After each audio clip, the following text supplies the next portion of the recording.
అందరికీ నమస్తే అండి. వైఎస్ఆర్ కాంగ్రెస్ పార్టీలో దాదాపుగా 61 అసెంబ్లీలకు సీట్లు మార్చేశారు, సమన్వయకర్తలను మార్చేశారు. 14 ఎంపీ స్థానాలకు కూడా సమన్వయకర్తలను మార్చేశారు. 5 విడతలుగా జాబితాలు వచ్చాయి. ఇంకో 2 విడతల్లో జాబితాలు వస్తాయి. ఇదే ఫైనల్ కాదు, ఇంకో 2 విడతల్లో జాబితాలు వస్తాయి. ఒంగోలు ఎంపీ సీట్ ఉంది, నెల్లూరు ఎంపీ సీట్ ఉంది, చాలా మార్పులు చేర్పులు ఉన్నాయి కదా. సో మరి ఇప్పుడు వరకు మార్చిన ఎఫెక్ట్ ఏమైనా ఉందా, లేదా వీళ్ళే ఫైనలే ఇంకా ఏమైనా మారుస్తారా అనే డౌట్ కొంత ఉంది.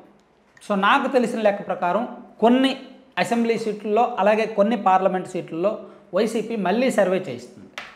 రేపల్లె కానీ, పర్చూరు కానీ, చీరాల కాదు, రేపల్లె, పర్చూరు, అద్దంకి, ఈ 3 అసెంబ్లీలతో పాటు కొన్ని పార్లమెంట్ నియోజకవర్గాల్లో కూడా మళ్ళీ సర్వే చేయిస్తున్నారు. ఎంపీ సీట్ ఏమైనా మార్పులు చేర్పులు అవసరమా అని, ఎమ్మెల్యే సీట్లు, ఎంపీ సీట్లు మార్పులు చేర్పుల మీద. సో మొత్తానికి జగన్మోహన్ రెడ్డి గారు అభ్యర్థుల ఎంపిక విషయంలో కాంప్రమైజ్ అవ్వట్లా.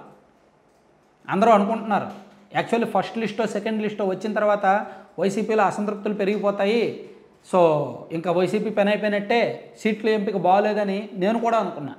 కానీ చాలా చాకచక్యంగా, చాలా జాగ్రత్తగా ఎక్కడ ఎటువంటి మార్పులు అవసరమో అక్కడ అటువంటి మార్పులు తీసుకొస్తున్నారు. చాలా సైలెంట్గా వర్కౌట్ చేశారు ఈ ప్లాన్ మాత్రం. నేను దీని మీద నెక్స్ట్ వీడియోలో చాలా డీటెయిల్డ్గా చెప్తా. అయితే ఇప్పుడు మార్పులు చేర్పులు ఏమైనా ఉంటాయా ఉండవా అంటే ఉంటాయి. ఇప్పుడు వరకు ప్రకటించిన 61 అసెంబ్లీలు ఫైనల్ కాదు. ఇందులో దాదాపుగా ఒక 7 నుంచి 8 అసెంబ్లీలు మళ్ళీ మార్చే అవకాశం ఉంది. సమన్వయకర్తల్ని చివరి నిమిషంలో టీడీపీ జనసేన అభ్యర్థుల ప్రకటన తర్వాత మార్చే అవకాశం ఉంది. అలాగే ఎంపీ అభ్యర్థులు కూడా 14 మందికి ఇప్పటి వరకు సమన్వయకర్తలుగా ఇచ్చినప్పటికీ చివరి నిమిషంలో మళ్ళీ మార్పులు చేర్పులు చేసే అవకాశం ఉంది. విజయనగరము, విశాఖపట్నం లాంటి సీట్లు, శ్రీకాకుళం లాంటి సీట్లు మళ్ళీ చివరి నిమిషంలో మార్పులు చేర్పులు చేసే అవకాశం ఉంది. సో ఆ ఎఫెక్ట్ వైసీపీ మీద, అంటే నేను అనుకోవడం టీడీపీ జనసేన పొత్తు కన్ఫర్మ్ అయింది కదా, వాళ్ళ అభ్యర్థుల ఎంపిక జరుగుతుంది కదా.